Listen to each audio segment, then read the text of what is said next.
this notion of leading from weakness, and there are several people, we were even going back and forth this morning with a lot of people we coach in the course of a year, not year, sorry, week, in the course of a week. Feels like a year. Jesus. And I think this is one of the most elite and important lessons that people struggle to understand, struggle to master. And I was given this lesson like 20 something years ago when I was in some of the lowest points of my life. And it took a while to grasp it and understand it. And I was explaining to Megan, this ability to make a decision on my own, to reboot down to zero. Like a lot of times when you go camping, they'll talk about, and even product building in tech, they'll talk about this notion of zero basing, right? I don't know if you ever went camping with a backpack. They say whatever you packed, after you're done packing, take it all out and cut it in half and then repack it. That notion of being able to start from zero and build back up. That notion of being able to, by my own choice, reset to zero and build up is actually a very counterintuitive, difficult skill to master. And it is something that I say to master because you cannot read a video, or not read a video, read a book, watch a video, even listen to this class and be like, I get it. Not until you rep it will you see that it is one of the greatest tools that you have at your fingertips. But most people will struggle to actually exercise that tool. It's such a hard decision for most to make. Very few people do it. And so we'll show different paths of what happens and how it goes wrong. But Charlie's been sharing this notion of leading from weakness with me. So if you're new in our class, I've been working with Charlie for 27 years, and I seriously feel like I still don't quite, in concept, I get it, but like in practice, I'm finding it really difficult.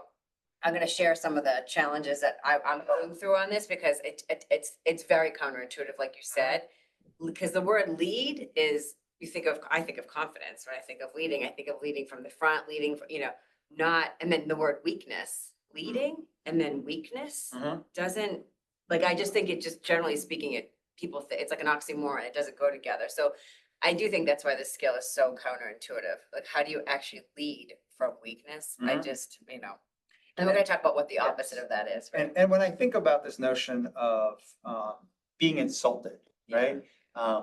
Losing confidence, there is no human being on the planet. I know, Laura, you think it's your mom, or you might think like it's your spouse or maybe your oldest child.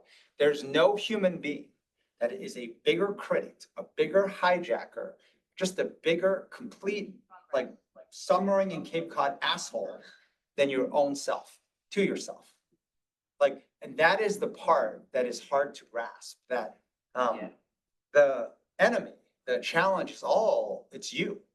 And to understand that, so that it's in my power to actually choose to go into going down to zero, right? And I know when we spent time with Brene Brown, she always talks about the notion of, vulnerability is like literally going into that swamp, not to live there, but to put on your galoshes and spend some time there. But that choice of actually marching into your own swamp, going as deep as you can possibly go until there's no deeper point, that choice, that's learning to lead from weakness.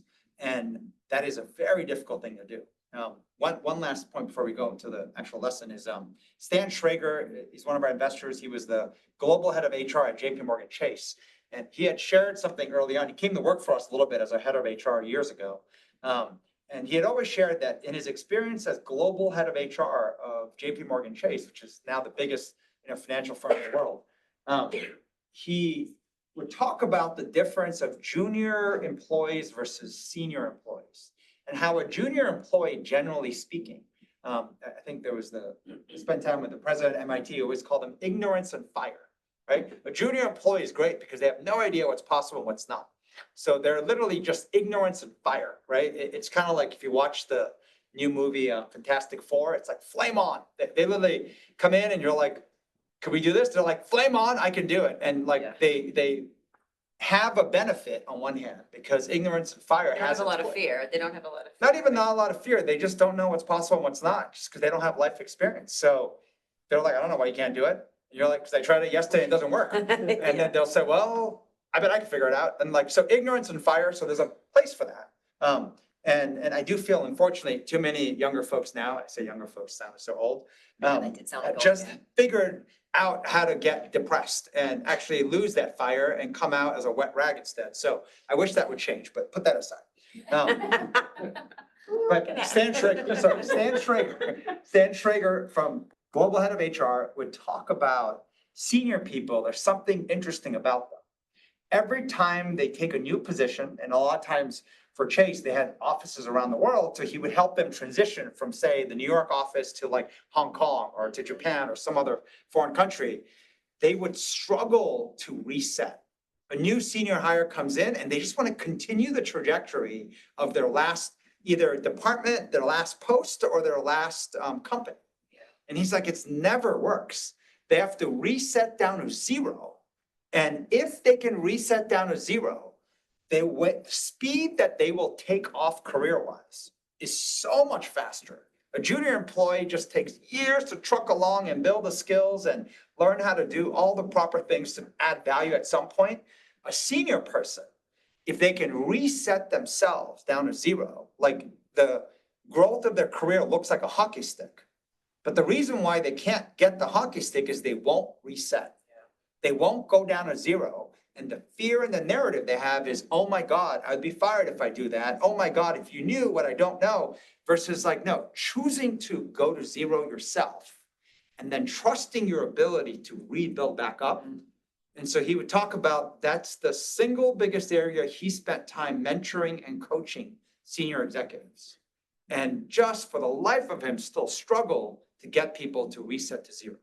Now that is moving companies, moving departments, but I'm talking about imagine having that skill in any situation. Once you sense difficulty, once you sense struggle, to learn how to do that yourself as just one of the strategies, one of the levers, right? I'm trying to figure this out. I'm struggling. You know what? I'm going to try this thing. Reset to zero.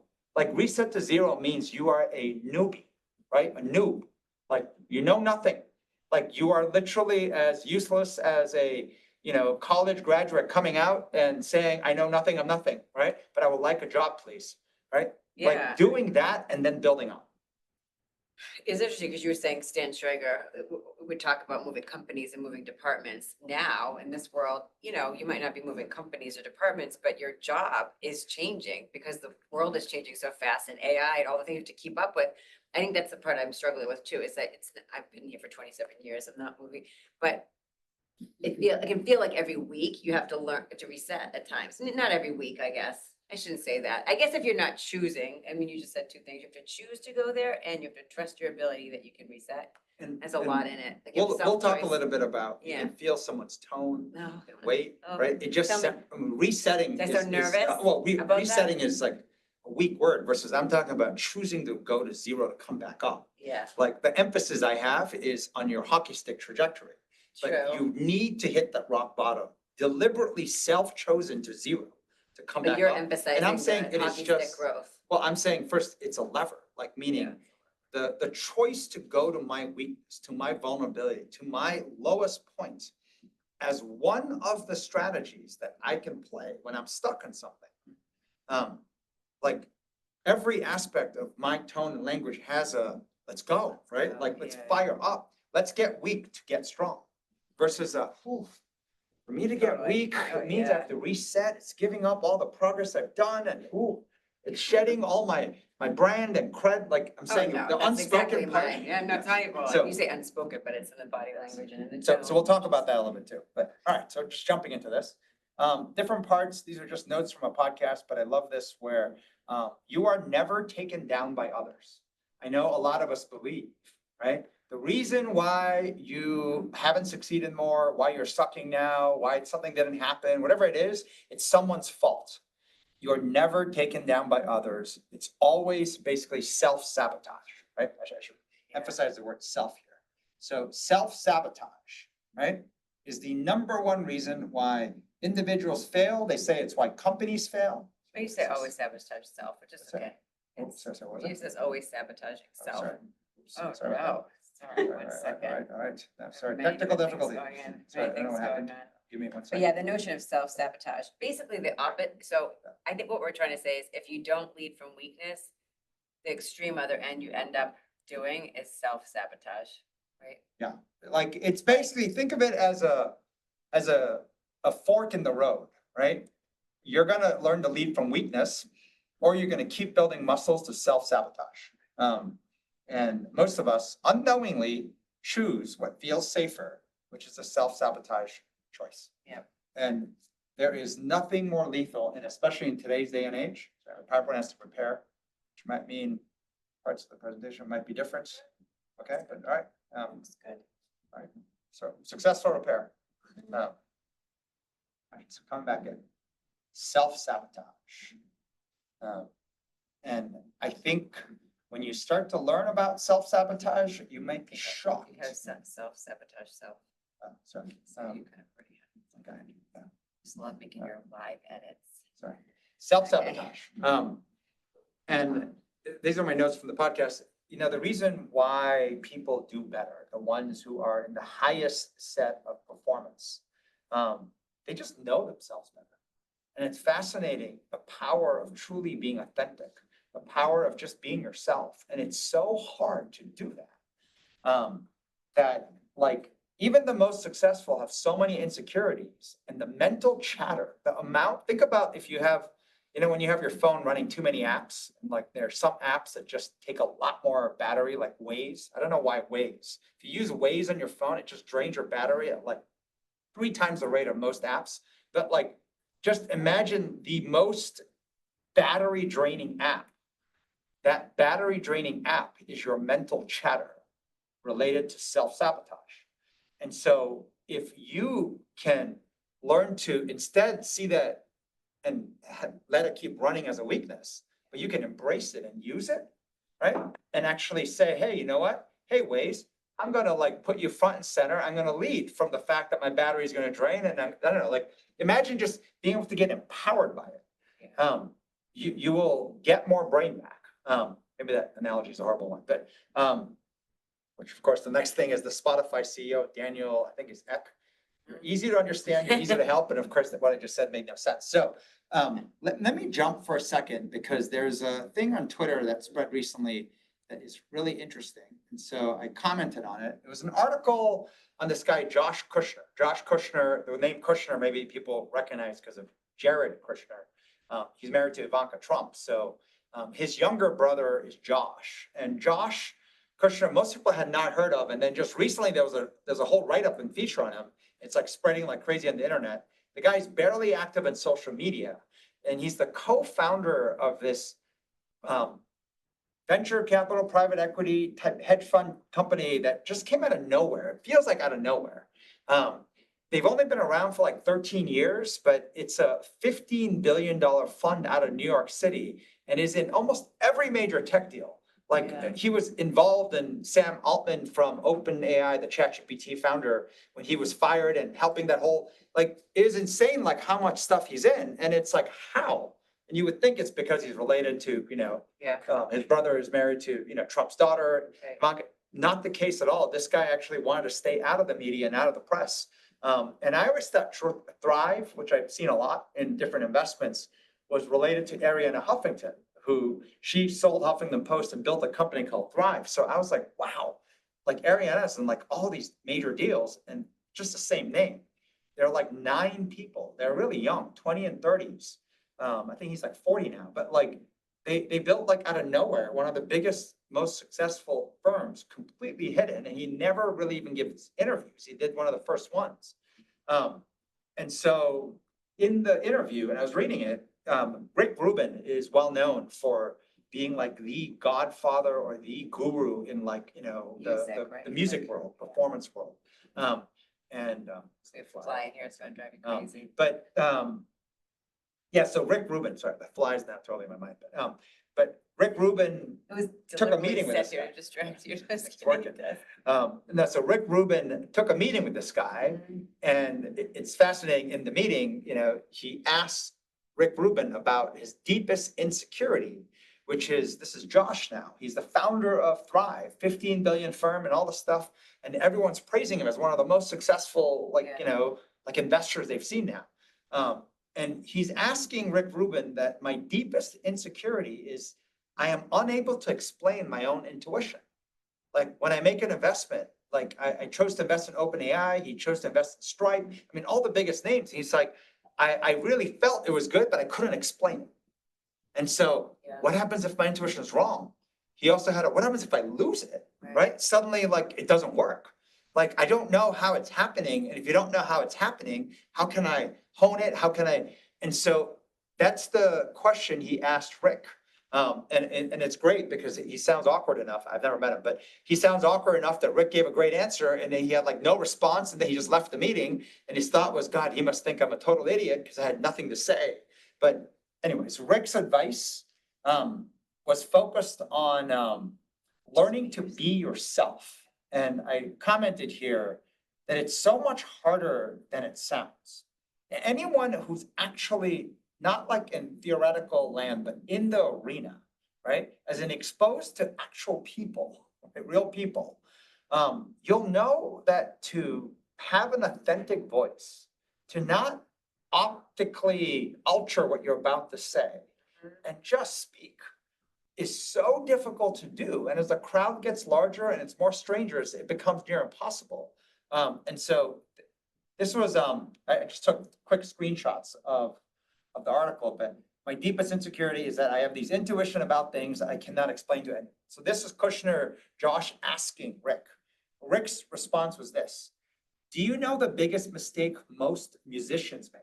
He said, their first album comes from love, heartbreak, passion, or depression. They have no expectation of how the world will respond. They write it from the heart. But if it catches on, they're validated by the world. But then they start writing their second album and they don't necessarily write it based on love, heartbreak, or passion. They write the album they think the world will want. We've seen this, even we did a dinner with all these famous artists in New York, and they said, the minute you start painting to sell, it doesn't work. So how do you balance the fact that, but I need to make money, right? So of course it's going to be in my head. What sold last? What do people want?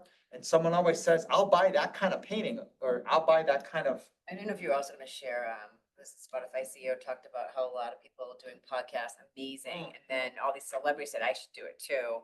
Yes. They wanted celebrities to come on. These celebrities come on, but they're really only doing it for the money and to get followership. And so people stop following because it's like, you can tell they're not doing it because they're dying to talk about this topic, or they really want to be there to inspire some, whatever that might be. But maybe that's it here too.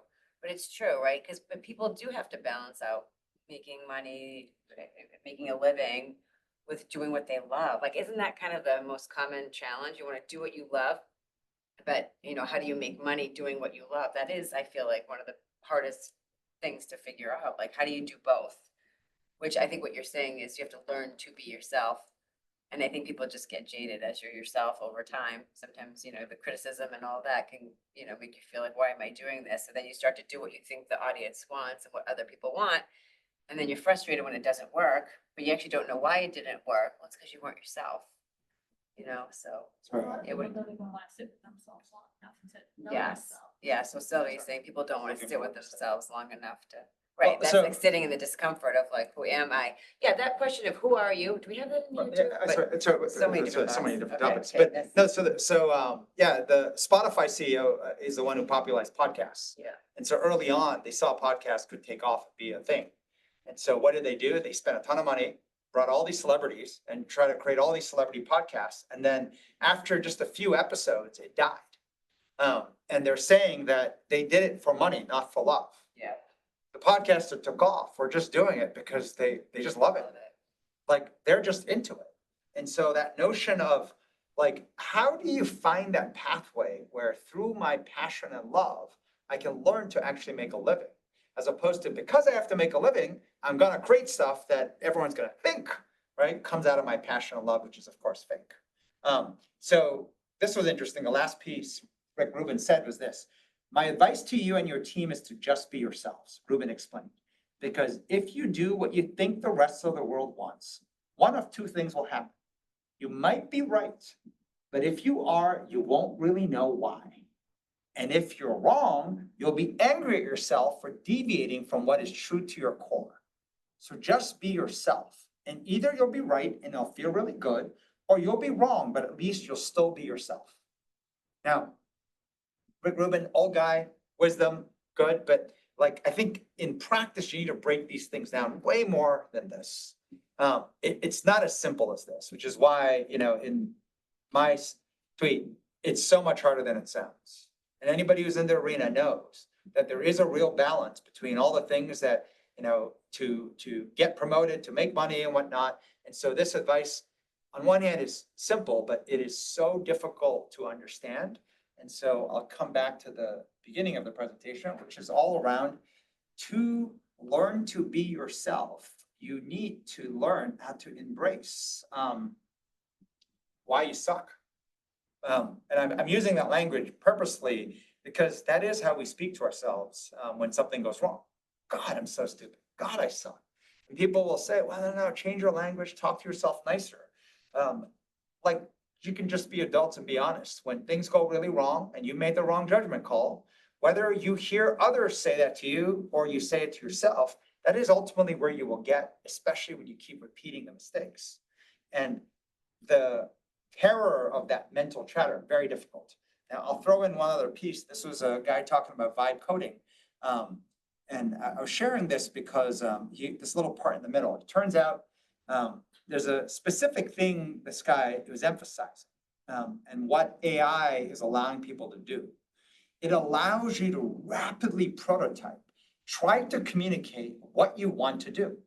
And what AI is helping people do is get 70% of the way there, which I think is a little much. I think 50 is kind of a more accurate number, meaning to be able to explain to somebody else, I think this will work, or I think this is value, we need tools to help us. AI is that tool.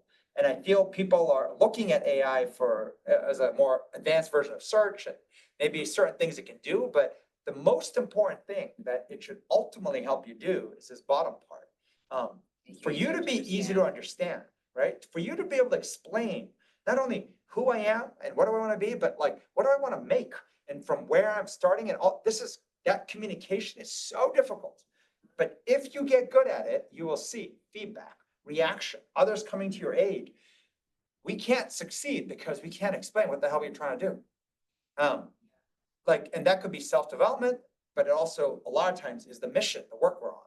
So AI is a prototyping tool that will rapidly accelerate what would have taken a telephone of different product departments and interns and bosses and everything. You can literally show someone, this is what I want to do, and show it in a minute or less.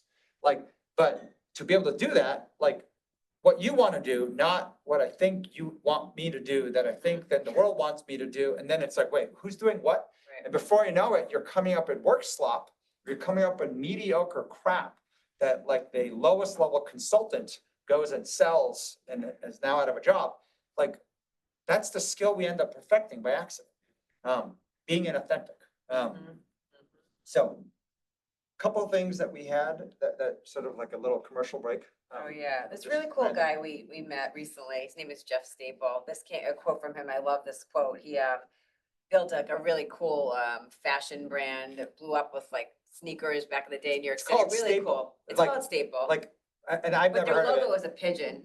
Because it's New York City pigeons. And I was like, we had no idea. Staple without as in Staples, but without the S, like the office supply company. But this is like a fashion brand, hot sneaker that really I guess cool. people got trampled trying to buy a sneaker. So he's he's a really famous guy, and it's really cool. Anyways, but it was so interesting. Does a lot of talks, different podcasts. I've seen him. Does a lot of events at his store, bringing traffic in. But it was really interesting. There's on Instagram, I saw a video he had posted, and it was maybe a few minutes long. But I loved this part. He said, the irony is that AI is going to teach us what it really means to keep it real. And I had said, I think it already is, as in there's so much content and people are going to get sick of scrolling, and there's deep fakes and, just the idea that you're just watching content after content. And I think he talks a lot about people, I think eventually he says, are going to pay to walk in and shake your hand and have a one-on-one, a real conversation with another human being.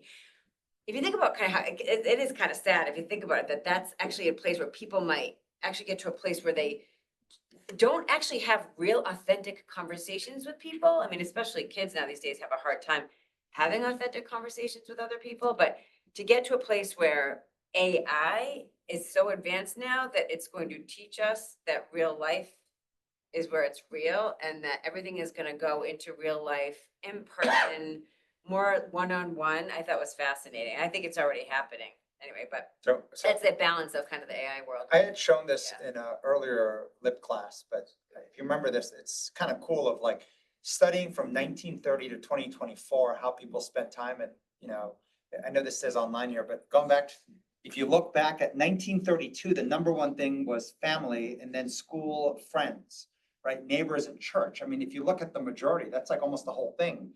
It's all like really in your tribe. Then you move to 1994, friends is the top thing by far. Then there's coworkers, right? Bars and restaurants, family, school, right? Then you start to go to 2007, it's still friends is the big thing, but online suddenly pops up from the very low level, 1.31% in 1994 to like, almost 15% by 2007. Go to 2015, online dominates. 2019, online dominates. And by 2024, we're in 2025. Online is like 61% in 2024. In 2025, I bet you it's significantly higher. And you see how much everything else drops.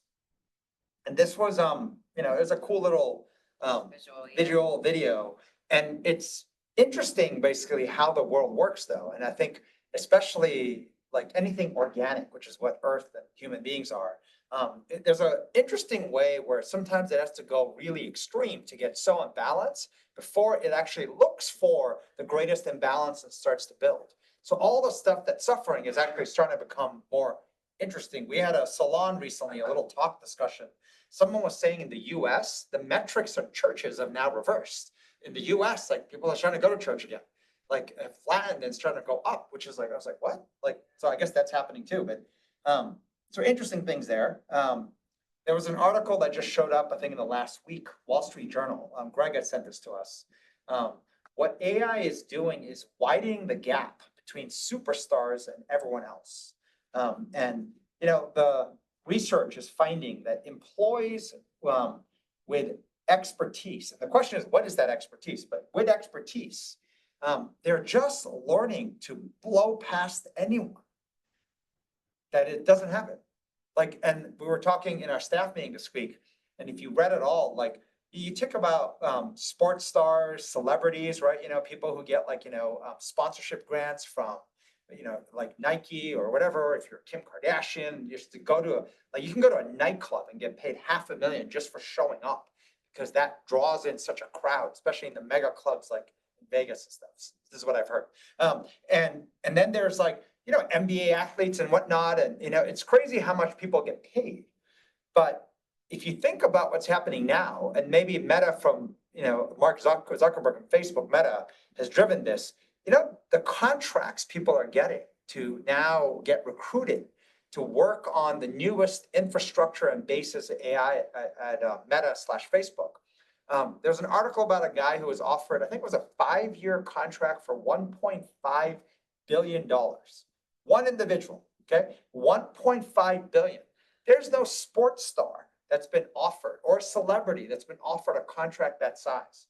You hear about a 5-year, $300 million deal, not a 5-year, $1.5 billion deal. And this individual is talking about, our HR systems in Workday, and I couldn't put the number in because there is no such ability to put in a compensation package of $1.5 billion. Like you can't put that many zeros. So they had to go and try to. That's insane. I'm sorry. Like back in our day, it's like $1 billion company was like so rare. And now like one individual compensation could be over $1 billion for a few years. And this is like not just one, but it's happening a lot. And it's saying, and then there's everybody else, including most graduates right now coming out of college, can't even get an interview. Like, so what's happening in that gap? And so this notion of like AI can be so powerful, but it can be scary as hell, right? There was another discussion we had. It's like Chatham House rules is keep it quiet. You can't talk about it. We're talking about an individual who met with like the Fortune 50 CEOs and all talking about how AI has made their company so productive and it's working so well. And my visceral reaction to them was they're all lying. They're all lying because if you're a CEO of a huge company and you're not talking about how AI is benefiting your company, your stock's going to go down. So I don't believe there's a lot of real talk going on of what's really happening and the challenge and troubles and problems, but that's for a different discussion. Well, I think related to that, Charlie had sent a bunch of different tweets. I responded with this notion that, and I love that article, like the difference between great judgment and all of the training that we're doing is all tied to figuring out how do you improve someone's judgment, right? This like what feels like intuitive feeling and what does that even mean, someone's judgment. But the great judgment versus good will be huge separation. And I think that's the overwhelm feeling that people have right now in the world and why they don't leave companies. I think they know, and I said this is just a note to Charlie, that they know they need better skills, but they don't know what skill and or how to learn them. So because it feels amorphous, it's like, I know I need to improve, but what do I need to get better at? What's the skill? What's the upskilling that's needed for me to get a interview and get a job and be able to maintain that job and grow in that job? It just feels so overwhelming. So we have a leadership academy coming up in a few weeks, and that's what we're going to teach. We're going to teach what we believe are the building blocks and the building block skills to be in that extraordinary camp, right? Yeah, so Because that's such a divide between the good and the great. We're trying to figure out how do you help people get to that great. and we run these pro bono leadership academies, and people have applied for like over 10 plus years. And so the one coming up November 5 and 6, it's 2 full days. We have approximately 30 leaders, every different industry you can imagine coming in. So a lot of diverse set of leaders. And we have all different modules we're putting together. We're putting a module together, how to use like learning art, like painting oil and canvas to process what's happening in your head. We have like a public speaking module from one of the best public speaking coaches who has coached like presidential candidates for the US. We have a module that we're conversing back and forth with Dan Ariely, who wrote the book Predictably Rational Misbelief. He had an idea that I want to test it as a possible way to understand like how you evaluate your skills. It was pretty cool where Figure out the things that you're good at, the skills I'm good at. Then you think about what are the skills I know I need to get good at, but I think are going to be impossible for me to learn. Using impossible. Well, close to it. Not really. No? Because I think, no, and the reason is this, this matters because I feel using the wrong language. This is Not what he said. impossible, very difficult. No, he said, so you're going to graph your skills, like what are you good at, right? What are you not good at, but hard to improve? Okay, so not See how like, possible. if you Okay. say impossible, you're going to put nothing on there because that's a bad list to make. This shows you what I'm Especially, see, impossible is the internal language, but Yeah. when you're externally focused, you're going to say not good at, but hard to improve, not good at, but could improve. And of course, the blind spot is Yeah. that list of not good at, but hard to improve. Yeah. That's probably where all the gold lies. And to realize, wait, why do you think you can't improve in that? Well, the first narrative is going to be because I just said it's impossible, but I wrote it as, but so his language, so there's different modules we're going to do, vibe coding, teaching them how to learn how to use AI to basically communicate what you're trying to work on. So all these different things. So this is just, I asked our AI coach, help me like articulate, so these are some of the early thoughts of human skill for humankind is not learning how to use the logical brain, but it's learning how to use the intuitive brain, which is judgment. If you think of speaking, if you think of making decisions with speed in uncertainty, that is what judgment is. That's what intuitive like decision making is. But the minute you start slowing down, you're using your logical brain. And when I think about what the logical brain is for, it's to analyze areas with certainty and done slowly, but now with AI, you can do it really fast. And so when you think of where AI is going wrong, my early thesis is hallucinations by AI is occurring when AI is asked to analyze uncertainty, but with speed. And this is where AI is just making up shit. And if you don't catch it, right, you have to be aware. I asked something that doesn't have certainty, and I asked AI to give me, and it's giving me a reaction like in seconds. And people aren't catching that that's a hallucination because you asked it to do what it doesn't do well. One of the early podcasts and reviews of AI was that AI is so good at analyzing text, whether it's a book, whether it's a research report. If you ask it to analyze it for you, the level of quality and just capturing everything important is so amazing that even authors of books were surprised how the AI was more accurately remembering and reciting their work than if they were to do it. Like they'll miss stuff, like, oh my God, I totally forgot about that chapter or that paragraph. AI, I mean, literally near perfection analysis of, say, a research report or a book, like in seconds. And that's the power we now have at our fingertip. This guy, Daniel Kahneman, he passed away, so bless him on one hand, but he won the Nobel Prize for decision-making and uncertainty in 2002. 2002 is 23 years ago. Now, some of you, even in this room, probably may not have been born, or at least you're like, just drinking like milk. That's all you're having for food. And like, literally, that man won a Nobel Prize for decision-making and uncertainty. And you have to say, how uncertain was the world then relative to now? 23 years ago, he literally passed before AI really took off. So I think about the difference now, and what he actually won the Nobel Prize for was how flawed intuition is. He called it System 1. That it's so flawed. We make so many mistakes. So learn to go slower, think slower, use logical brain. And he won the Nobel Prize for being able to point out the fallacy in our intuition, in our judgment. And so, like, he passed, did a lot of good work, but I really believe he put humankind behind by 20 years, 10 years at least. Because what he didn't catch was that intuition is trainable. Like, yes, it's flawed, and that's the default mode that we get, but it is a trainable skill. And why is it? Like Rick Rubin is so good at like picking the next popular artist. His intuition is that strong. Like, why are certain people just able to make better decisions faster despite seeing the same information? That notion of intuition and how to train it, and it's like what Jared Kushner is saying, I have intuition, and I'm worried by insecurity on it, but it's a trainable skill.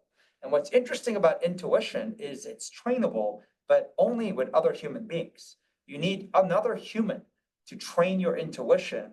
And that is something that is very difficult to not only expose, to see and train. So the bulk of this Leadership Academy will be to actually bring out for 30 different leaders in different industries, their intuition on the things that matter to them most, and then seeing the intuitive reactions, the intuitive feedback and reactions from people who know nothing about your industry, nothing about you. And you can see how rapidly you can gain benefit from spending time with people that know nothing about you and nothing about your industry, and yet they will better your plan, your project, like in 2 days. And so it's going to be all around that. AI coach. And so AI coach made it sound a little bit more fancy and good. I'm not even going to read it because I think our AI coach does a better job than even ChatGPT, but like it's still not quite what I want. So we will keep iterating in this, but that's the version it spit out. So it's saying, intuitive judgment, action, market world response, active reflection. Jargony, huh? It's like, just like consulting jargon.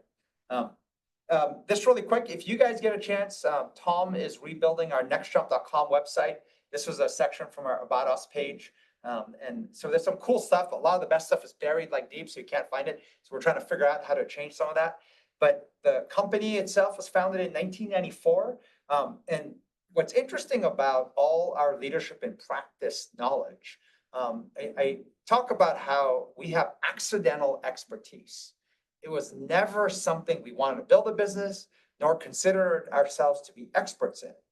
But in the process of just mentoring and helping and mentoring, helping and trying to be efficient, we got access to thousands and thousands of individuals, not only to come visit us and help them, but then in exchange, going to visit them. And the amount of knowledge Megan and I have stored from not only people in different industries, leaders, and even junior people all over, but also researchers, authors, books that people write and saying, this is what doesn't work in the book. Like all the closed door discussions created this expertise that we did not expect to learn. Simon Sinek, a lot of people love him. On his second TED Talk on the main stage, this is what he actually says on the stage about me and NextJump. He says, there are few greater examples than NextJump. They are one of those companies that allows me to say to people that I cannot be accused of being a crazy idealist if what I imagine exists in reality. Huge compliment from Simon on his main stage. Jim Lear is one of the greatest individuals we met. He wrote 19 bestseller books. Next Jump will be referenced in history as the turning point in how business has changed. There's a lot of sort of accolades we've received over the years, different parts, but leadership in practice is literally Mega and I taking what happened by accident, even because of COVID, which we thought would be only a few weeks. All the knowledge we got in these closed door meetings and these, researchers and authors kind of stuck in their work and asking like, what do you see? Have you seen anything like this? Through all the giving and help we gave, we became this hub of all their challenges and all their greatest insights that would come back to us. And we would then share it back out. We would go and help and coach and mentor every different type of individual at a global level.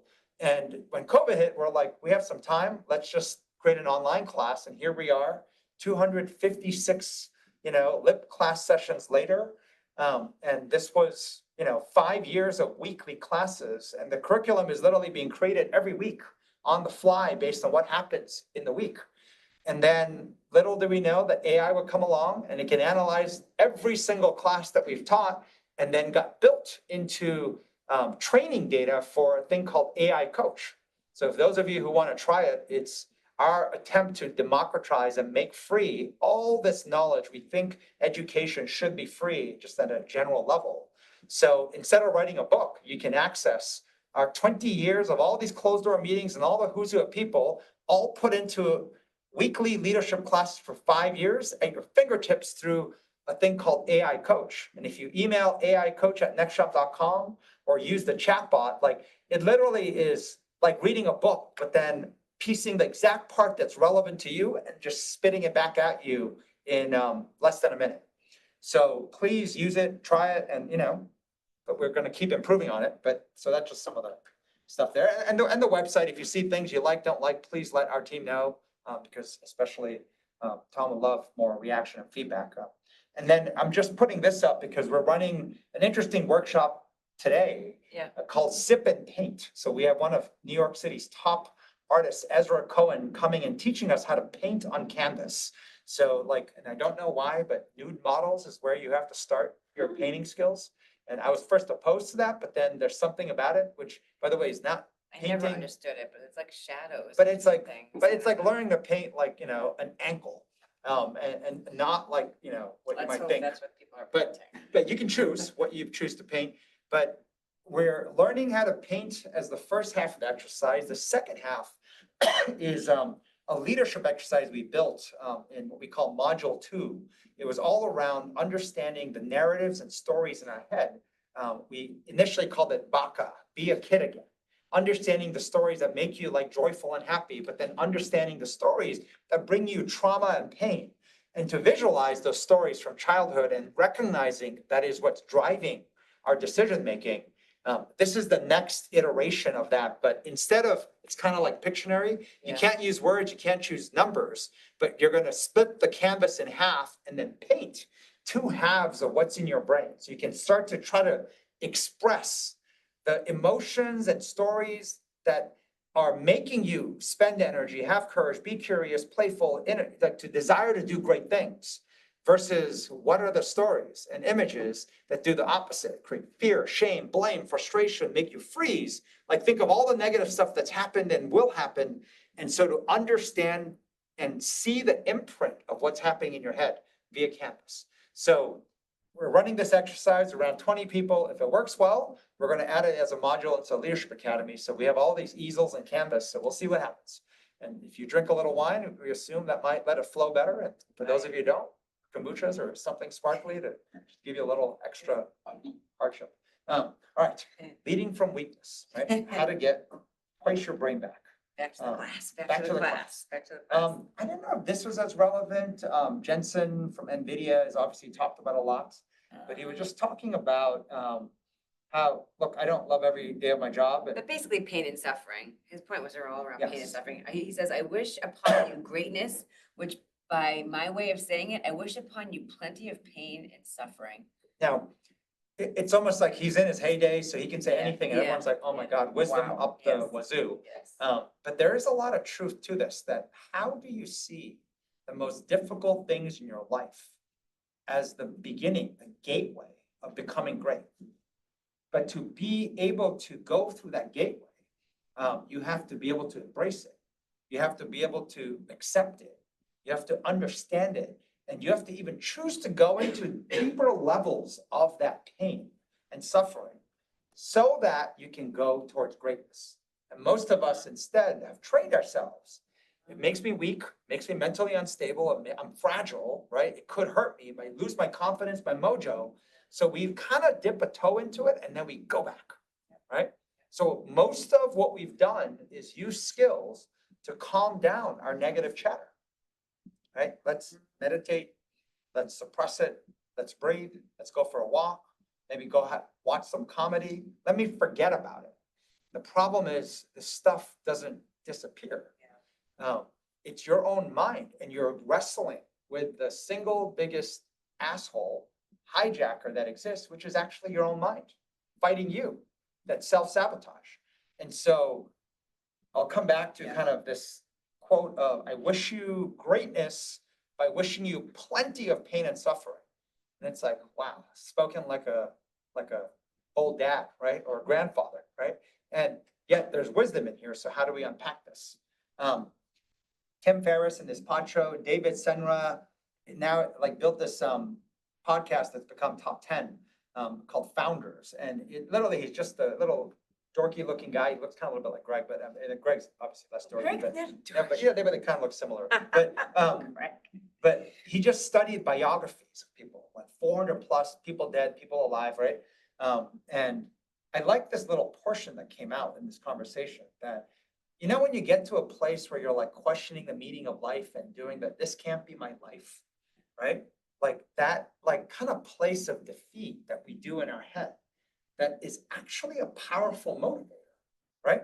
And he was talking about how if you go deeper into that swamp, there's a notion of being able to say, I'm not going to go out like this, meaning my life isn't going to end like this. I'm not going out like this. And there's this interesting thing talking about seeing examples of what you don't want in your life to be is more powerful than seeing what you want it to be. As in, what comes first is being able to visualize in detail of what you don't want. My life is not going to end like this. And what is this? That is actually more powerful and motivating before you get to what I want my life to be. And so I guess there's a Japanese expression. It's hanmen kushi. I'm probably saying it all wrong, but hanmen is the opposite side, or kyoshi, I'm totally saying this wrong, is teacher. And that someone who teaches you by showing you what not to do. We always talk about an is not list. A list of what you don't want is often easier to produce than a list of what you do want. And that list of what you don't want, what failure looks like, can actually be an amazing teacher, the opposite side teacher. And so this is the notion of knowing the power of the negative, knowing the power of what failure in your life looks like. But most of us struggle mentally to say, oh my God, it stresses me out, it gets me depressed, it could spiral out, I might not make it if I do that. And yet we're doing it all the time, right? That hijacker loves to live in the shadows, loves to live fuzzy, and is a just freaking demon. You're Right? right. I think we're doing it all the time. But I mean, and that I relate to that where it's like that feeling of I don't want to go there because I don't want to touch it. So, and it just feels like the world is always telling you, be positive, you know, all the affirmations, say these words, do this, have faith. So that I think that's made me feel even more like I shouldn't be going into it, despite I'm in it all the time. I'm thinking about it all the time. But it is fuzzy. I think you're right that it is fuzzy. And it's staying fuzzy is what creates the demon. And yeah, and we're gonna show that visual of the swamp at some Well, point too, which you don't dip it too farther, but let me show you, Okay, so I'm gonna turn it over to let Megan. me show you this, and you can help me build it Yeah, whenever, of okay? course. But so it's interesting, I, a few weeks ago had this huge argument, very healthy but slash unhealthy discourse with Charlie. I was gonna share, not exactly what happened in all the details, but just sort of share with you the process I went through. So it's fascinating. Charlie is my TP, right? Which is like my training partner, my talking partner, toilet paper, whatever you want to call it. We call them thinking partners. Ultimately, that's the version we got to. So we do everything together. Training partner. And so we do everything together. But I hit a roadblock where I feel like I can't talk through this conflict that just occurred with him.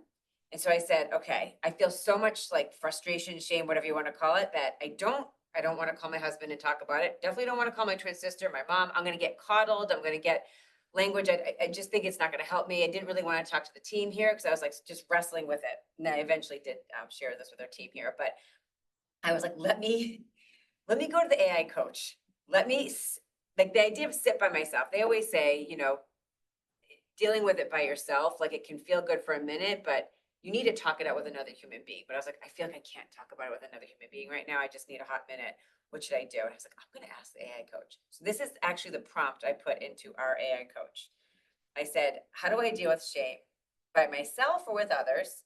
How to not spiral and let it make me defensive and hostile towards someone. And in this case, the someone was Charlie. And generally speaking, it is. He gives me a lot of truth. Who brings it up and is right, but he's making me feel worse about it. So I was basically saying, I know he's right, but I feel he's making me feel worse about it. I don't want to dig into it and I want to move on. Like this language of like, I just want to move on from it. I want to sweep it a little bit under the rug and I want to get back to work. Like that's like a comment. I just want to, I heard it, I got it. It made me feel bad. Now you're making me feel worse. So I went from feeling shame to now feeling a lot of blame and anger and I want to move on. I want to just get to work. But this is a repeated thing for me is what I told AI coach. It happens a lot. I kept feeling like, God, I keep getting back to the same place, but I feel embarrassed and I feel defensive about it. So that's what this is what I put into the AI coach. So here's a response I got from the AI coach. Your instinct to avoid and move on from shame is actually feeding it. When we hide from shame, it grows stronger and leads to those defensive reactions you described. And the green part says the key is counterintuitive. You need to expose the shame to reduce its power over you. So this is like getting to like the bleeding from weakness, right? Exposing it. Just the idea of exposing shame to reduce its power. It said instead of trying to suppress it, practice out loud. I'm feeling shame about X when it comes up. So this is the idea of like labeling it.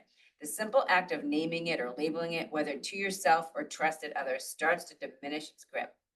The defensiveness comes from your ego trying to protect you, but it's actually keeping you stuck in the pattern. So remember, feeling shame doesn't mean you're doing something wrong. It means you're human. The goal is to never feel shame, but to process it more quickly, let it inform you rather than control you. And then the action that the AI coach does sometimes isn't quite right, but like next time someone points out something that triggers shame, pause and say, you're right. And I notice I'm feeling defensive. Let me sit with that for a moment. This creates space between the trigger and the reaction. I know Mark Brackett's work is going to talk a lot about that in our book launch he's doing here November 6th, is about creating space between, I just got triggered. And so before I react, have some emotional control and think about what just happened and try to understand it. But putting that for aside a second, I think this part in the yellow, I get very defensive. And I, been unpacking this a little bit more with Charlie the last few days. Why so defensive? It's because my ego is, I'm trying to protect myself, right? I keep thinking I'm doing the right thing. I'm defending I'll hear the criticism or I'll hear the truth and it processes. And then it's like my body immediately, could be minutes, could be hours, but I will always bounce back to some way to build myself back up, get defensive.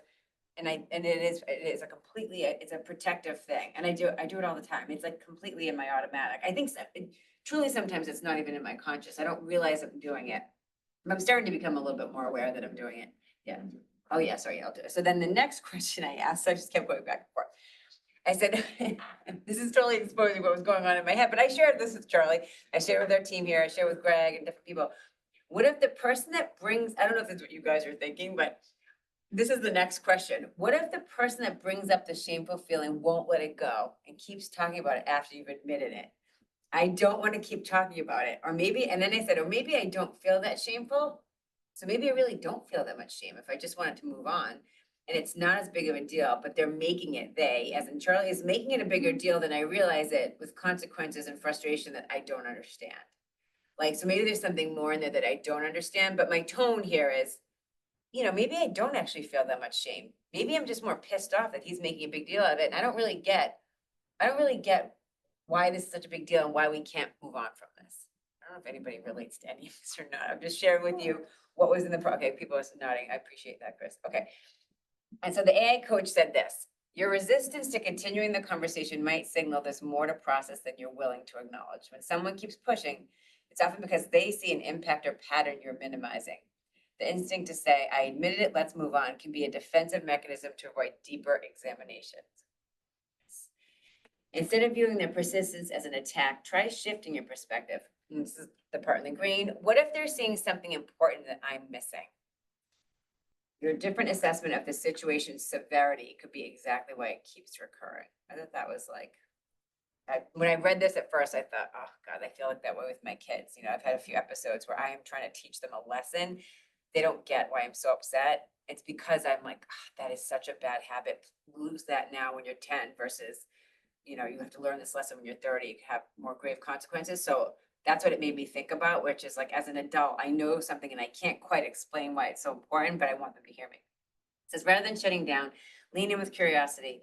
Help me understand why this matters so much to you. This approach can reveal blind spots in your understanding while demonstrating you're genuinely open to growth, which often leads to more productive conversations and change. Okay, so I don't know what you guys are thinking next. What would I ask the AI coach next? So then I said, what are the consequences of a close teammate not being honest? So, I mean, that's ultimately what ends up happening, right? You're not exactly sharing what you're thinking, you know, worried about maybe what the impact of that conflict might be. So what are the consequences of not being honest with a close teammate? It says, dishonesty from a close teammate creates a toxic ripple effect that undermines the entire team's foundation. When someone engages in lying, hiding, and faking, we call that LHF, it generates hostility because others can sense the inauthenticity even if they can't pinpoint why. The deeper damage comes from building decisions on false premises.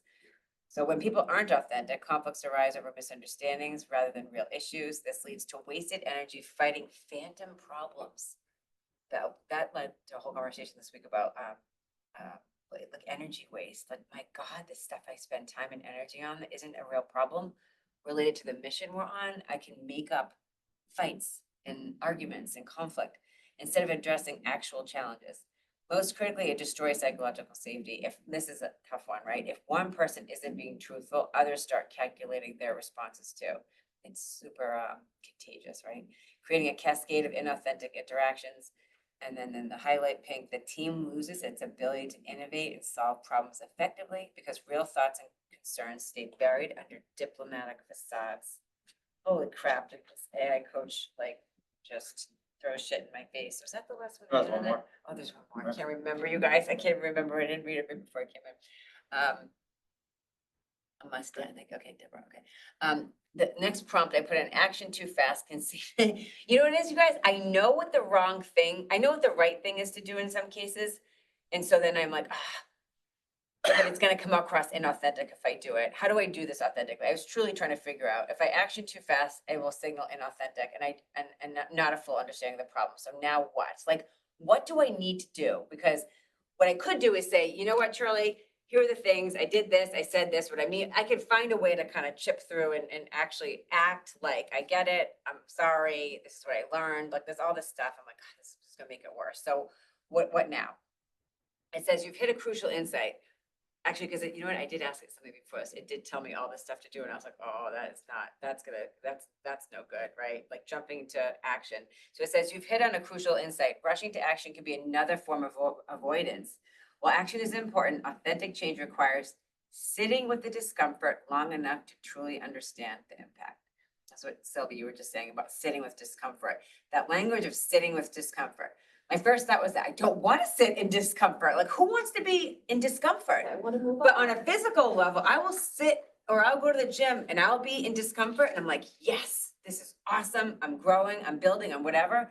But when it comes to the mental discomfort, I don't want to sit in it long enough to truly understand the impact. It's like, it's almost like sitting in the corner as a kid. It's like what I kind of like, this will bring up a lot of stuff when we're drawing tonight. Like I was never put in the corner. My parents never did any of that kind of stuff, like torture. I was put in Never. the corner all the time. I was never put in a corner, but I remember teachers doing it in kindergarten. I think it's the most horrible, awful, most disgusting thing you can I do. think I like, Face the wall, sit in the corner, like, I just, parents that's, never did? my parents never Oh. did that. Like, I swear, Never. like, at least a couple No. times a week. So like, I set up a corner that I knew I was gonna be. You're like, I love this, and you It's don't like- sit in it. Hidden snack, a little toy. It's like, Hidden just, snack, it's like like- under the chair, tape right it's the like I bottom of the chair. knew the corner I'd be at. So Oh it's my like- God. I used it with my kids instead of corporal punishment. It was very effective. It's very effective. Anyways. Jeez, maybe I should Okay. do this. Anyways, okay. A lot of people having these. Okay. The urge to jump to solutions often comes from wanting to escape the shame or discomfort. Totally. But lasting change requires feeling the weight of how your actions affect others. It's like, oh, I felt like a mean girl or something. Like, how am I impacting other people? This doesn't mean wallowing. It means taking time to fully absorb the consequences before moving to fix them. And then consider this. I'm taking time to understand this and I'm committed to change. I know my pattern is this, is a road of trust, and I want to rebuild that. The challenge with all this stuff is if you do that and you don't fully believe it and you're not authentically doing it, it's going to repeat. Anything I've learned is like anything you do that's authentic, where you're lying to and that is lying. If I say to Charlie, I get it, I know what I did, I shouldn't do that, I can see how that hurt you, it hurt me, it hurts the team, and I don't actually believe it, it's like 10 times worse the next time. See, I was gonna pull this because you. Yeah, I brought this up last night. This is, I don't know if you guys ever saw this. I don't know if this originally came from Brene Brown, this idea of a swamp, but I think this came from the tech world forever ago, decades ago. But if you look at that visual, it's like the visual of what Brene would call a swamp, but so the emotional journey is inevitable, which is doing anything great, you start on the left side. This is the best idea ever. Maybe you're getting married, you're gonna have children, I'm buying a house, I have a project, whatever it might be, this is gonna be awesome. This is gonna be fun, this is harder than I thought, and it kind of goes through this whole process where it gets to, this sucks and I have no idea what I'm doing. And then that black part at the bottom is the dark swamp of despair. Notice there's a footbridge going across, so most people will not go to that dark swamp of despair. We stay right below the real bottom. Actually hitting rock bottom never happens. And we walk across that little bridge to, okay, but it still sucks. Quick, let's call it a day and say we learned something. And then eventually you Can I get add a there. piece? Can I but add a we- piece? yes, If you yes. go the footbridge, which is what a lot of us are trained to do, the highest you'll ever get to generally is okay, but it Okay. still sucks. Yeah, okay, but it's still Right? sucks. So recognizing skipping that swamp will let you produce mediocre of anything and it just still sucks. You know the It's visual- okay though. I always think about on this, and Yeah. I'm saying this knowing I really struggle with this, why we're teaching it today. You know, if you go to the bottom of the ocean or a pool and you go all the way to the bottom and you hit the bottom, you can push off the bottom and you naturally will go up. Like the forces are pushing you down, but you will get strength from actually hitting the bottom and then all the way up. Versus if you don't actually hit it and you're trying to get back up, it is like, it's much harder to go all the way back up, right? To be able to breathe. But I think It's it's counterintuitive. counterintuitive that you have to actually hit the rock bottom. You have to think there's hit the bottom. Navy SEALs training that like do that when they throw you to drown. And the key is to just submit and Oh, go yeah, it down is. to the bottom so they can push back up and then you sink again in that But process. that's why the people who don't make it through, who almost drown, won't do that. See, because it has to feel very scary. Yes, of It is course. very, it's scary in the water, but I think they want you to literally die and then they revive you. that's kind of what this is, an emotional journey of dying and then being revived, Except, see? just let's be clear, none of us are Navy SEAls here. And, you know, besides Rob Olson, but none of us are Navy SEAls, so like, Mental we and think we're emotional. gonna die and it's just made up in our head. Yeah. And most of the time, that swamp is not as bad as you think. And what I'm trying to go at is this, put all that little coddle talk away, or coddle talk, whatever you wanna call it. Cuddle time. It literally is, you are way stronger than you think, and that is a power move. It's a power lever. If you know how to self-drive and exercise, this is a time to swamp bottom, like find zero. And I can do that. It's almost in any situation, that's a move that I can do. And the more you do it, you'll realize it's Yeah. always an option. It's the one option everyone's scared to take. Yeah. And often it is the one that produces the best results. So we were looking up because a lot of people in today's world, everything is about words and text. And so we looked up the origins where you keep hearing 93% of communications is nonverbal. So where did that come from? What does it mean? And it's some guy in the 1960s. But 7% of communication is words. As in 38% is tone, 55% is body language. So basically, whatever you're writing down in words, it's saying, and that's the language I'll use. What question do you ask? What should I say? You're just going to get 7% on your test, right? And I hope Yeah. you're a good enough student That's that an at F. least, right, you Yeah. want to get 85. That's a B, a solid B. And hopefully most of you, at minimum, want to shoot for at least a 95, which is a solid A, Mhm. right? So if we're talking to people who are like, well, I'm happy with 7 to 10%, I'm like, you know what? This class ain't for you. You got to go find something else. Like, we want people who at least want to get to a higher standard. And that higher standard would say, words ain't enough. So how do I then learn the 38 and the 55? So everyone wants to know, oh, what tone works? What's the body language, right? Don't look up, don't do this. And you know what's nonsensical of trying to figure that out? That 93% literally is just being you, authentic. Yeah. Learning to be authentic, the Rick Rubin suggestion, quote, like all of that. And so there's nothing more powerful than communicating authentically. Everything you're doing to trick someone. And this is the part, you can get really good, even in words and tone and whatnot, to trick someone once. Except the problem is you have to then just go and shop around for new teammates, new people all the time. Keep moving jobs. You will do really well just traversing through the subway, through like different train stations, just meeting strangers and talking at bars and whatnot. But when it comes to a team that's consistent, Yeah. you're gonna suck. You'll never get past the skills of faking it. So how do you actually get the true benefit of teams and human beings and people, which is, you know, the idea that you can't kind of bullshit your own kids or your own spouse. Like, what happens for most of us, 85% of our waking hours are actually with coworkers. Yeah. If your coworkers are around, even just for like 3 days with you, you won't be able to bullshit them. So stop trying to figure out, how do I figure out the right words? Instead, rep how to be authentic. Right. But the process of being authentic, really, really hard, right? So I don't think going Yeah, to this no. is all around trust. We'll skip that one. Skip that Oh, for no now. one's coming to save you Skip part. I that. like all this stuff, but skip that. Coming back to Jensen when he was younger with no white hair. So it's like the cost of being worth 100 billion and biggest company in the world is to lose all your hair to be white. We're gonna figure out how to reverse that, but through food. If you want to be successful, I encourage you to grow a tolerance for failure. So his quote, like, black hair, white hair, pretty much the same thing. I wish you great success. I wish you a lot of pain and suffering, right? Tolerance for failure. How do you own that stuff? Now, this I loved.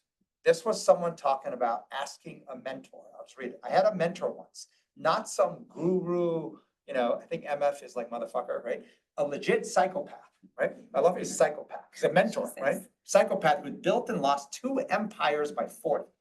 I asked him for the secret to winning. He just looked at me with dead eyes, the kind of eyes that have seen real fucking war, and said, I hope you fail. I hope you lose it all. I hope you feel the terror of it so deep in your bones, it feels like a disease. Only then will you develop a disgust for losing so profound, so pathological, that you'll never let it happen again. The desire to win is for goons playing a game. The pathological hatred of losing is what builds kingdoms. Listen to more killers and you'll become one. Now, what I loved in this is tied exactly to what Jensen is speaking, Jensen from NVIDIA, that experience of real pain, real failure, by the way, only is a teacher if you embrace it and go and understand it at such a deep level. Otherwise, it stays alive as a terrorist, hijacking you every time and everything you see. Oh my God, I feel a similar pattern. It feels like another one of those things about to happen. Versus when you go down to rock bottom and you go through your own pain down to the very, very bottom where there's nothing left. And just in case you try to scrape at the bottom even more, try, there's nothing left. that rock bottom is the teacher that will be so profound that you won't even come close. Like you look at like, Bill Gates with Microsoft, they like almost ran out of money in the early days, which is why they never even came close to running out of cash. The notion of like the pain has to be so real, so profound. The very act that you're here today alive means that you made it through, right? Like that, you made it through, which means how do you take that and how do you now use that as one of the strongest narratives to fire you up, to move with greater urgency, because you're never going to even come close to that kind of rock bottom. But to understand what that kind of rock bottom is, you got to go there. Now, I won't play this little clip, but I love this video, right? This in Eminem, there's a rap battle, right? And I think from what I can see in the video, right? So Eminem in this thing, he's a white boy, right? In a room full of all black folks, right? And he's having a rap battle and should get destroyed. And he goes first because he loses the coin toss. And he goes and just rips himself apart. So much that the entire audience goes past the mocking and laughing. And they actually relate and start to chant and cheer with him. You can see the energy. I mean, you got to look up this clip. It's awesome. He's talking about how he is trailer trash and he is this. And I clipped it exactly in these words. Because before he handed the mic over, he said, here, tell these people something they don't know about me. Go ahead, take a shot, insult me. There's nothing you can say that will hijack my brain, my identity, my thinking, because I own it fully. So the book. No. So So this is like, he's like, I am trailer trash. I It- did, it's- I did, you guys have seen this. I'm assuming a lot of you have seen it. So last slide.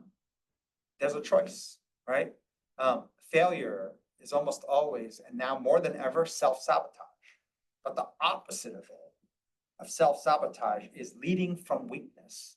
It is actually the hardest thing to do. It's the highest level of vulnerability, which is also the highest level of courage.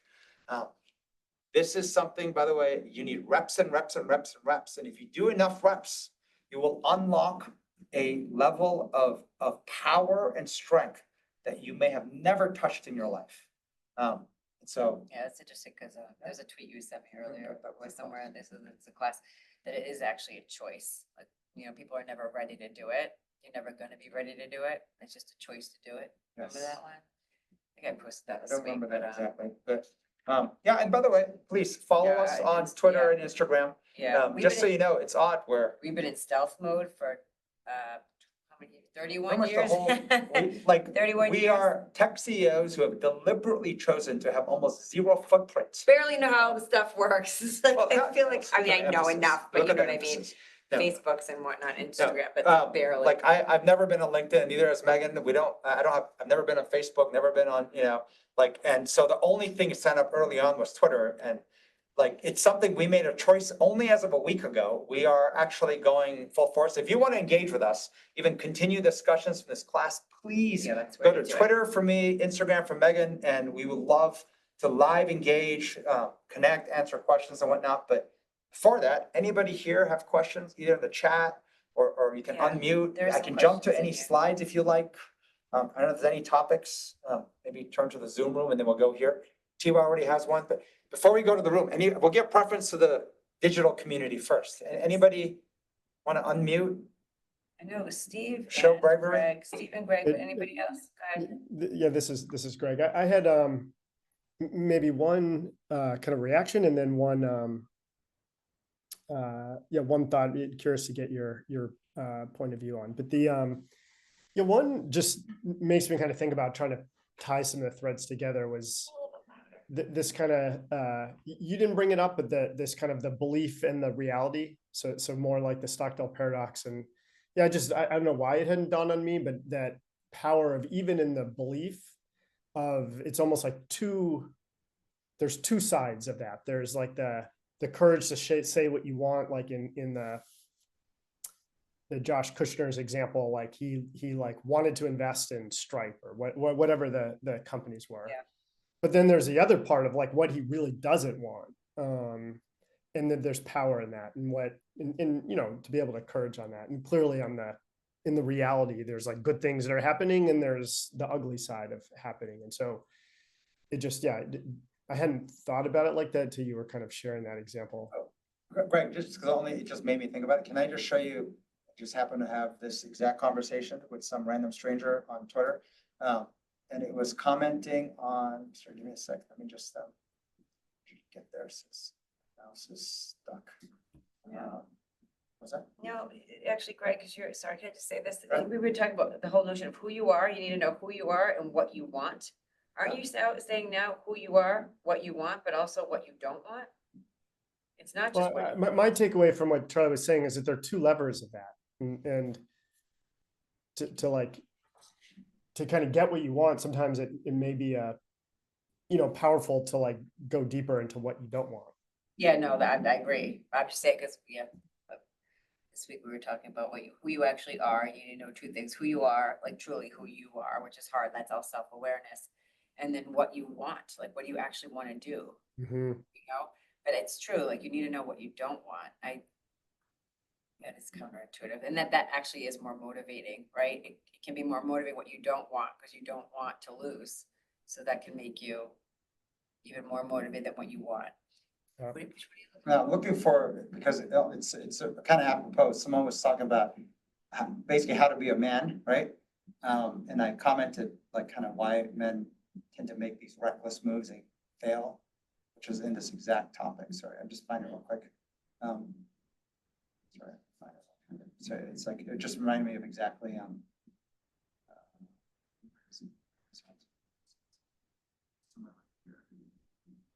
think it was funny because,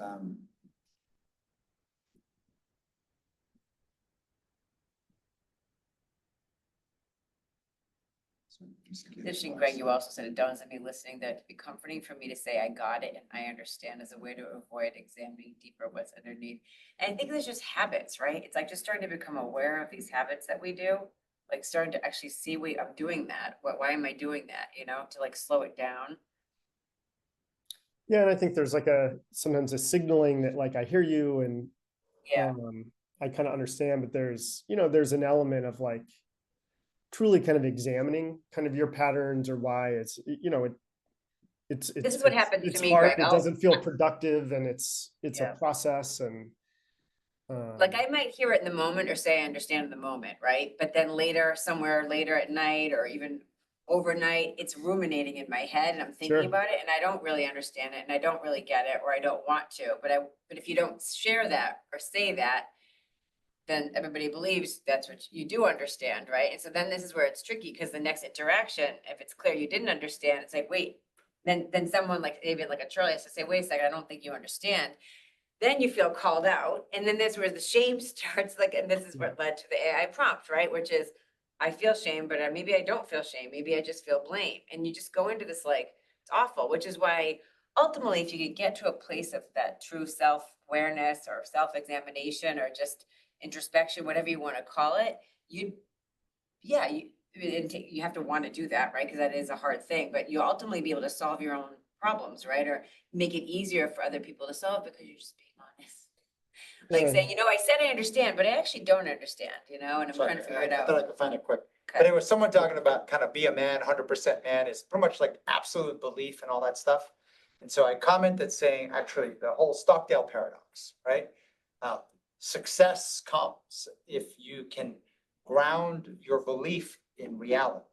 So you need that faith and that level of optimism, which I think probably as a gender, men might have stronger. But if you can pair that being grounded in reality, and the biggest grounded in reality is your own demons, your own, you know, like failures and weaknesses. It struck me in that part I'd shared of when I read that tweet of the Rick Rubin, Josh one, was he'd been open about his insecurity, his greatest insecurity. And is that really your biggest insecurity, is that you don't like explaining your intuition well enough? I mean, I don't know the guy, but what struck me with it was, you know, it's something that I'm like, gosh, he's talking to a total stranger on this, of sharing his insecurity. It means he's comfortable talking about that. And that's, you know, it just struck me that's a difference.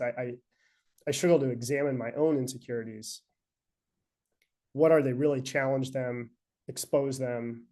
And I think there's a piece of in that reality and who you are that, yeah, there's like an emotional part, which maybe Megan, you're getting to with shame, that I feel like insecurity at least is connected to that. So anyways, that was what I was struck with.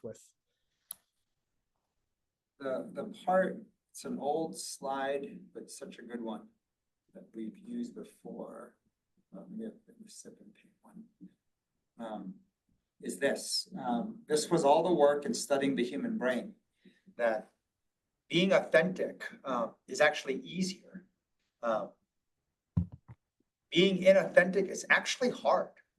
So like when people play poker and they have to bluff and whatnot, and if you're trying to like focus on optics, not really what you really think, it takes twice the effort to just being truthful. Mm-hmm. So when you think of dialing down the LHF part of the brain, why it's going to give you twice the brain power. Now, I had this discussion a lot with people saying, if your mission is important enough, why would you come with only like partial brain? It's like coming to like really important stuff. But before I go, I like to take 6 shots of like tequila and go. Well, I'm like, but you're not going to be sharp. Your senses will be dulled. You won't be fully engaged. And the notion of recognizing, wait, the number one thing that steals my brain power, that steals my ability to be fully present and engaged in the current moment, to make the right calls, not once, but like maybe even hundreds of times in a course of a short amount of time, is wait, I can recover my own mindset, my brain power. It's a second job. I mean, Um, now with AI and everything, it really clearly this second job is, I feel like it's like coming to a head now, right? The people Yeah. spending so much of their time and energy doing that now. Because AI can do all this other stuff, and now it's like people are just getting more, including myself, I was just saying, you get more and more exposed, right? Because like you actually have to use more of your intuition and your own, in your judgment. But if you're unwilling to share it, because you're worried of what's gonna come out, your judgment and your intuition is gonna suck. And then it's trying to kill the bug. I grew up in Nigeria, so like mosquitoes and flies, my God, just like, I hate them. Any other questions? Anybody else? Either Zoom or even in person? I'm weird. I did not read the chat at all. Did people find this interesting? I don't know if this is way harder than I think anything that's. Steve is asking a question that I think Sure. I've gone into too, which is I think it's hard to sit in the mental discomfort because it's hard to know if you're ruminating or actually taking on the discomfort. Oh, Steve, is that the question that Megan asked you, right? Well, yeah, that was my question. There's more, when I think about myself too, if I want to intentionally sit in the discomfort, that I can just see myself ruminating more. So I think when Megan was talking, she's talking about like you want to jump right into action. That feels good, which I think I lean towards wanting to go do something. But if I actually sit in the mental discomfort, I could see myself just ruminating more and even just like gassing that up more than actually making it better. And she used the analogy like when she's at the gym, she knows she's like working and she feels that discomfort, but she knows it's good for her. Yeah. I feel for myself, at least, it would be hard for me to distinguish which one I'm doing, and I would make the mistake of maybe ruminating more. So I'll give you the instant visceral reaction I had, cold plunge, because I'm speaking your language now, right? Since you guys are like workout meatheads, right? Like cold plunge. What happens when you go on the cold plunge? First minute, it's like just excruciating pain. Yeah. After the first minute, it's still pain, but now it's what I call numbing, just numb pain, right? So the pain's still there, but it's amazing how you got numb. So to me, the equivalent of this is this. This is not to be done alone. This is the problem. If you do it alone, it's actually not painful enough. You want to cold plunge this, you need to talk with someone. And so the first minute, kind of like the cold plunge, is excruciating pain. At some point after, you'll get to a place where it's numbing pain. Yeah. And this is where you will start to be Can able to actually think. understand and Yeah. think. Yeah. You cannot think in the No. initial window. It's like a of pain. shock.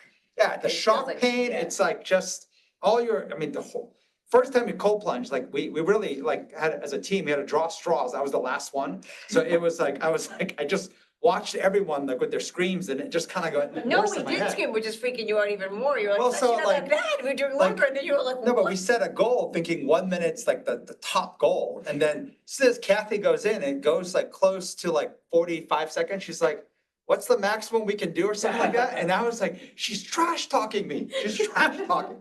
So I just narrated that everyone's trying to just terrorize. I picked the one. But that anyways, last. the first 30 seconds is excruciatingly I painful. think it's You closer can't to a think. minute, Is it but, a minute?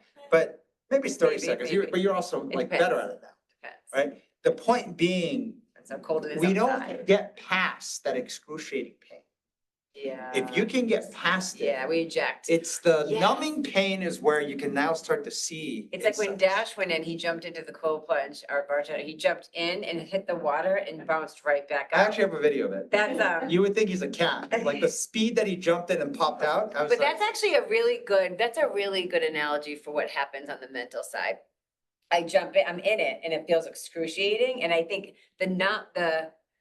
it's like there's like I think the ego and the protection stuff is warming the body up. Like if you Mhm. use the cold plunge, it's like, no, and the you problem is know, this, like, I don't know, that was. or maybe that's not the case. I guess Well- it's more to jump out, which is the eject button. So it's so cold, it's so shocking. But I was saying, no, so I sent Go to them, jump Megan, a out. tweet, someone said like, like in your head, how you like can imagine yourself doing certain dance moves and you're really good. And then you're kind of in real life, your body won't do it. Cause I don't know if you faced that, but I faced that. But you might have the same Yes, thing in yes. singing, right? Somehow like, when you're like alone in the car or like in the shower, you're like, God, I'm like really good at like karaoke and singing. I got a voice like Santiago, like just good, right? And then you actually sing in front of someone and you're like, people are like, you really should get lessons or you should like, like practice on your own. And I was like, I have been. He I thought sends I me was- videos of dance. He's like, "Oh, we should do that for our next dance battle or something." And I'm thinking, we can't even do that by like even 10% of that, because I know how hard these things are. I'm like, "But we can't do that." So, I think, so my you know- point on the analogy was this, when you are ruminating, going through this yourself, it is the same as singing in the shower or you're alone in the car, or you're imagining your dance like performance or prowess in your head. Do it in front of someone and that's where the cold plunge pain happens. It doesn't occur in your head. And so that's the piece that we can't seem to get, right? And I know Megan had AI coach, look, if you need something, that's better than nothing, right? Yeah. So absolutely, that's better than nothing. And you can look back at what you said, Yeah. what it said, you might hate it. But even for Megan, like the act of sharing it then with our team here, Yes, and then now even sharing it here with you guys, that adds empowerment at a level that is not the same where I didn't show anyone what happened and I kept it to myself and it just in my own notes for myself, right? That's you like, or maybe it's like me. I believe most of these dance moves I see on Instagram, TikTok, YouTube, I'm like, I think I could do that. It seems like I should be able to do it.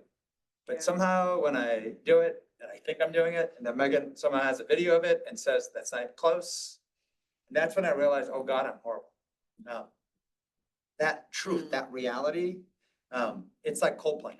So it's basically don't jump out because the excruciating pain will end and then you'll just get a little numb. Numbing. Mentally numb is not a good thing, but physically you'll get number so you can handle it. It's basically it notches down, but you jump out before. you get We there. used to say this before, there's a, what was it? LBR, bring it to light, take a quick break within the bathroom break, whatever, and then revisit. Yeah. It- Yeah. Like same if thing. those of you who like to barbecue and, buy still those charcoals that are doused in kerosene or whatever, or gasoline, you light the match and like, it's too hot to cook in the beginning. It's also not good for you because of all the fumes. You gotta let it burn out and then it gets nice and hot where you can Yeah. cook. The initial raging fire is where you gotta get past. Yeah. It's good. Same idea. Good example. Anybody else? Kiwa, you got a question? Just wondering, your AI coach, Hmm.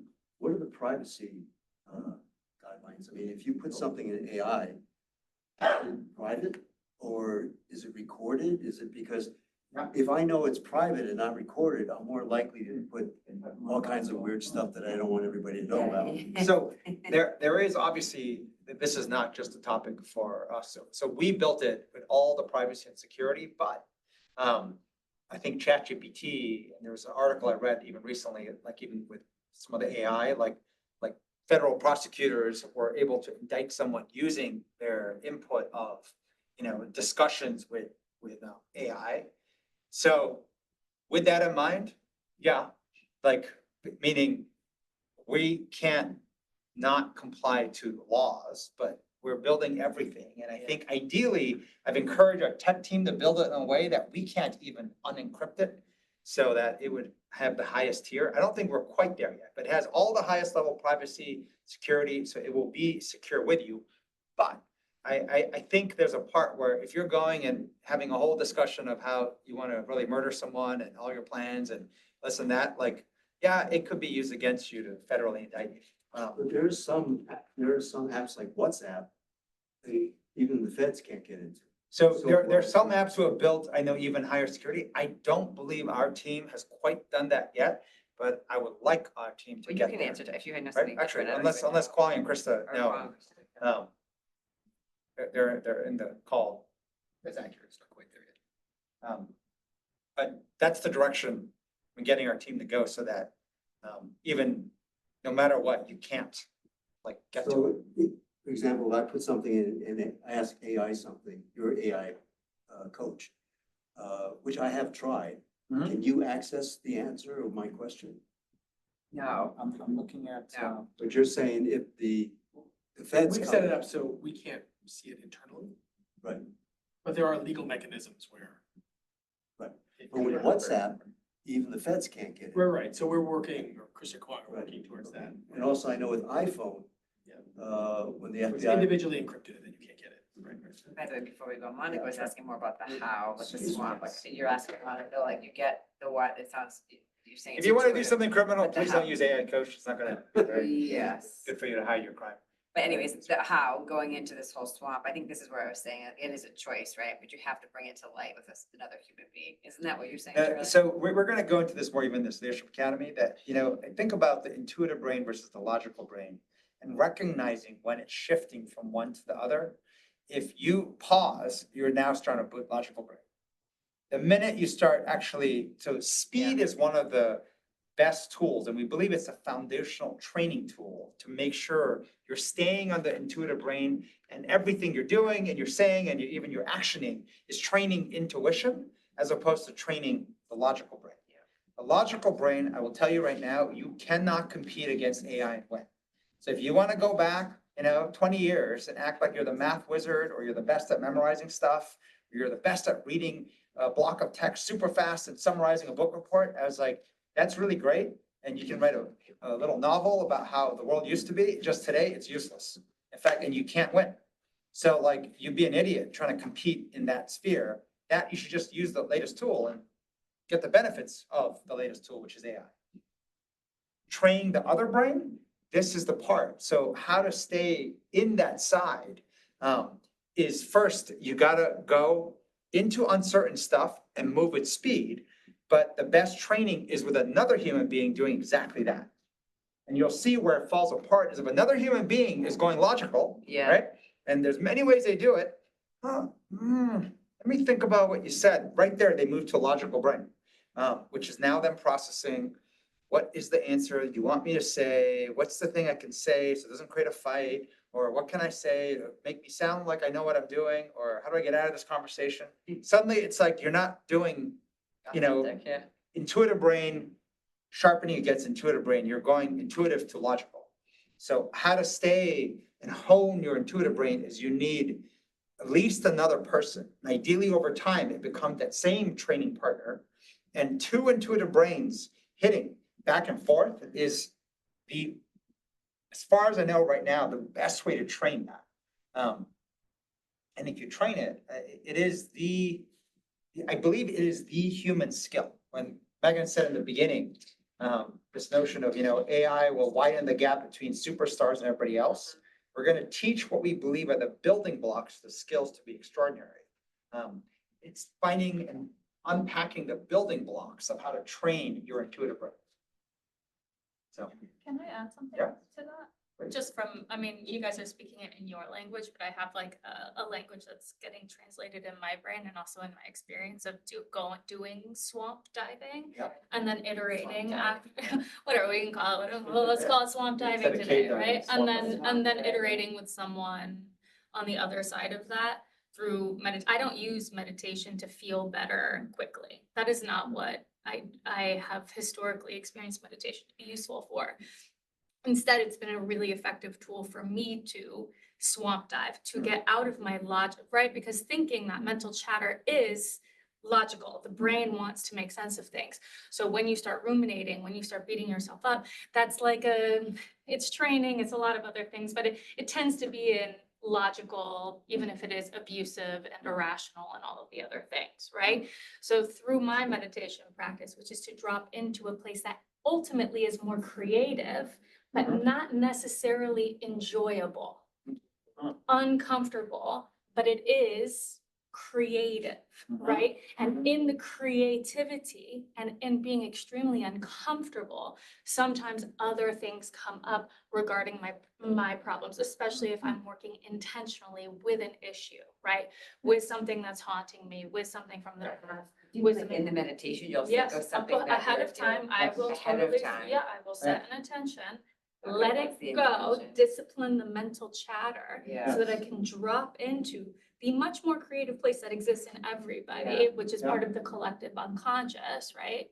Right, and dropping into that place and then allowing creative solutions and also other things like grieving, right? Like anger, like sitting with my rage, sitting with a deep-rooted trauma that I like to avoid, and actually allowing myself the gift of, we can say it, ruminating, but in the meditative creative space. Yes. Right? Actually, it's really helpful to sit with it. Yes. And in sitting with it and getting into the swamp, it's Yes. nasty, it's ugly, it's creative, it's visceral, it is not a pleasant experience. Yeah. You can't come out the other side. And then you talk to someone exactly like what it is you're saying, who can understand and translate some of that, whether it's a therapist or a close friend, both, whoever your team is, and iterate, be like, this fucking crazy memory came up for me. This Yeah. visual came up for me. This sadness came, I'm feeling really da, da, da. And then it resolves. And then yes, very quickly things change Yeah. in your day to day.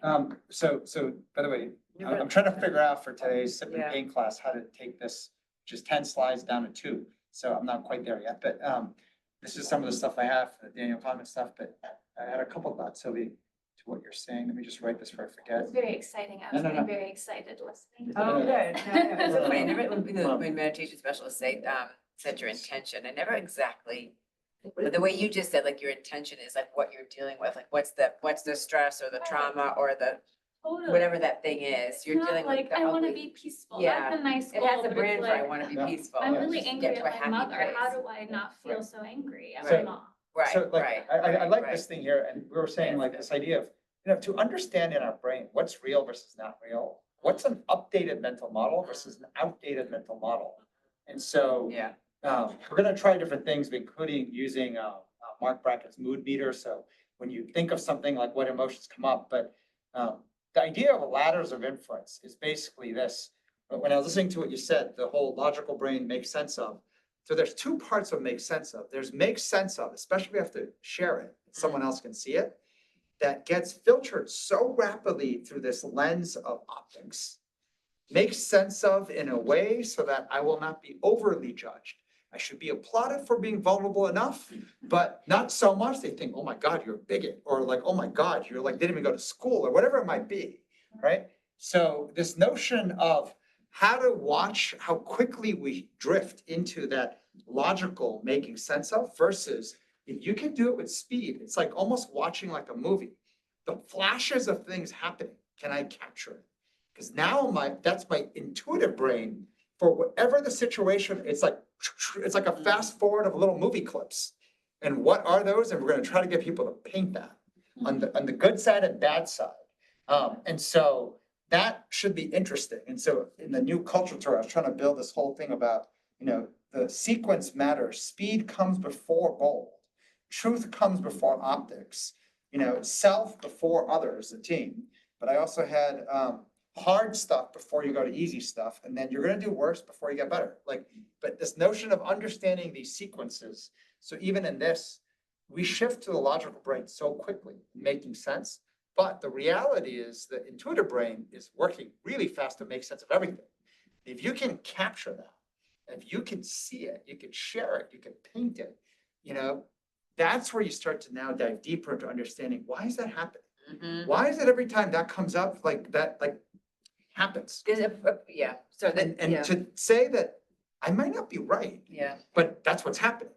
And so we're Yeah, talking Charlie about, does this a lot where, and I'm just starting to pick up on this now, after years of, he'll say something like, I keep thinking about this person, or I keep thinking about this thought, or this thought just keeps coming into my head and I'm not sure why. And I'll say it out loud. Sometimes I'm like, I don't know why either, but then I'll kind of challenge it and we'll get to an interesting place of understanding something or why something's coming up or why it's bothering you. And like something good will always come out of it.